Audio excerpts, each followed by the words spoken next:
komika Pandji Pragiwaksono mendapat dukungan dari berbagai pihak usai materi stand-up komedi terbarunya viral dan ramai jadi perbincangan. Terbaru dari anggota Gerakan Nurani Bangsa atau GNB, Alisa Wahid yang juga putri Presiden keempat Abdurrahman Wahid.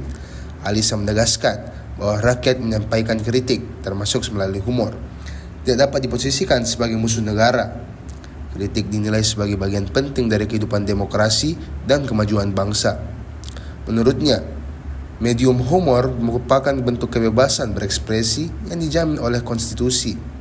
Masyarakat yang kritis justru menjadi modal utama bagi negara untuk berkembang. Sementara pembatasan kritik untuk berpotensi membawa kemunduran. Alisa juga menilai humor memiliki fungsi strategis sebagai sarana refleksi sosial dan politik.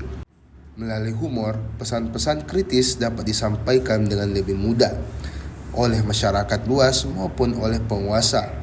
Ia mengingatkan bahwa pembatasan terhadap humor akan berdampak langsung pada menyempitnya ruang kebebasan berpendapat secara keseluruhan. Jika humor mulai dibatasi, kritik yang lebih serius dikhawatirkan akan semakin sulit disampaikan. Kondisi tersebut berisiko melemahkan demokrasi dan menutup ruang partisipasi publik dalam mengawasi jalannya pemerintahan. GNB menegaskan penolakannya terhadap segala bentuk pengekangan kebebasan berpikir dan berpendapat. Penolakan itu mencakup perlindungan terhadap komika, influencer, demonstran, maupun warga negara yang menyampaikan kritik kepada pemerintah. Baru-baru ini materi stand-up komedi Pandji Pragiwaksono menimbulkan pro dan kontra di tengah masyarakat setelah disebut menyindir fisik Wakil Presiden Gibran Rakabuming. Dampak dari itu pula ia dilaporkan karena beberapa isi materinya.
Download Tribun X sekarang, menghadirkan lokal menjadi Indonesia.